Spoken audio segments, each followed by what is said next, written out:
Hola amante del ajedrez. Durante siglos, el ajedrez fue el secreto mejor guardado de las cortes reales y los grandes estrategas. Hoy vamos a explorar algunos de los misterios que esconde. Este es el iceberg del ajedrez. ¿Qué es un iceberg? Básicamente, vamos a empezar por la punta, viendo los datos más populares y luego descenderemos hasta los misterios que casi nadie conoce. Nivel 1. El número de casillas. Antes de 1950, la humanidad no se ponía de acuerdo sobre cuántas casillas hay en un tablero. Genios adelantados como Morfeo Capablanca estimaron que eran alrededor de 64. Actualmente, gracias a Stockfish y los superordenadores, hemos confirmado con toda seguridad que efectivamente son 64 casillas. Partidas infinitas. En la antigüedad, las partidas se jugaban sin reloj, y al no haber límite de tiempo, la estrategia de muchos no era ser el mejor jugando, sino el más paciente. Si veías que ibas perdiendo, simplemente te quedabas mirando el tablero durante 3 horas sin mover una pieza, esperando a que tu rival se quedara dormido, o se desesperara y cometiera un error por puro aburrimiento, o se tuviera que ir a cenar y abandonara la partida. En el famoso duelo de 1843 entre Stoughton contra Saint Amand, los jugadores se tomaban tanto tiempo que los espectadores se marchaban a mitad de la partida. Se dice que algunas jugadas tardaban más de una sola jugada. La prensa de la época estaba furiosa porque no había forma de narrar algo tan lento. Con el tiempo se intentó solucionar esto con relojes de arena. El problema es que eran un desastre. La arena se atascaba si había humedad, los jugadores en un descuido o a propósito los volcaban, era imposible medir segundos con precisión. Sin reloj, una partida de torneo podía durar fácilmente 15 o 20 horas.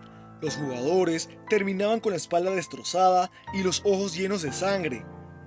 No fue hasta el Torneo Internacional de Londres de 1883 que se implementó por regla el uso de relojes mecánicos, siendo 15 movimientos en una hora el primer control de tiempo utilizado.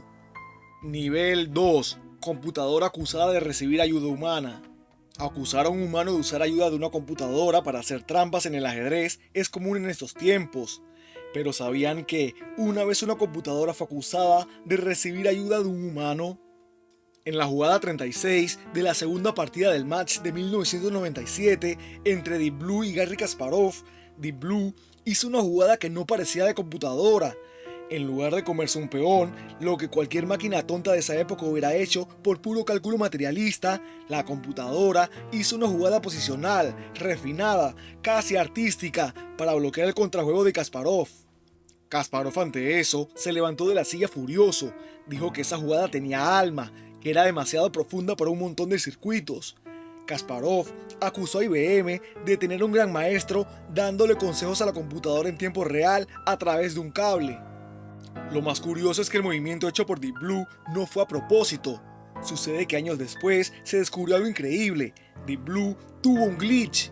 La computadora no sabía qué hacer en esa posición específica y por error en su programación eligió una jugada completamente al azar. Sin embargo, la paranoia ya estaba sembrada en el cerebro de Kasparov, que terminó abandonando en la jugada 45.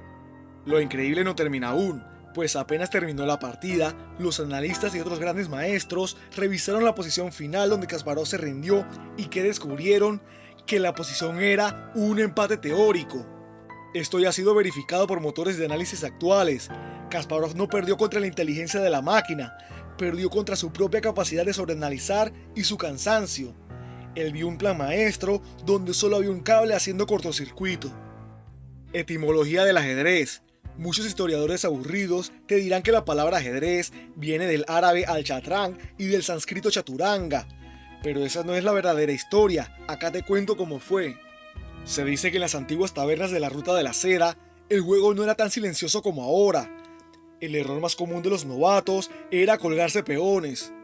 Cuentan las crónicas que cuando un jugador profesional le comía el tercer peón seguido a un principiante, el novato siempre soltaba el mismo suspiro de frustración.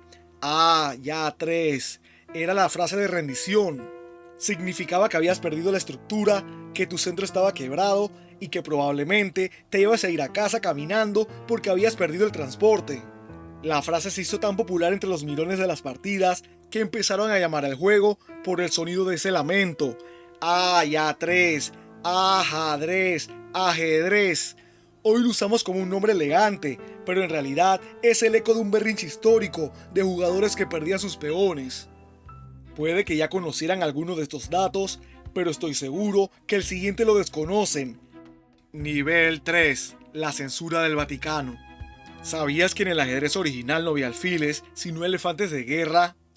Pero a la iglesia no le parecía bien que un animal estuviera tan cerca del rey en el tablero. El Vaticano quería que el juego reflejara el orden social de la época. Por eso, mediante una orden implícita, el elefante fue evangelizado.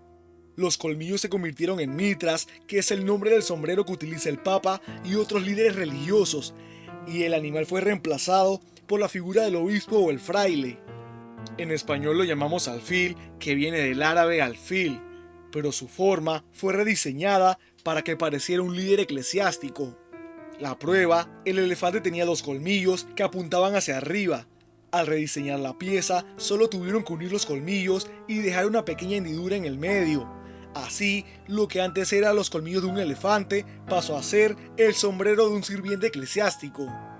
El Vaticano quería dejar en claro que la iglesia está al mismo nivel que la realeza.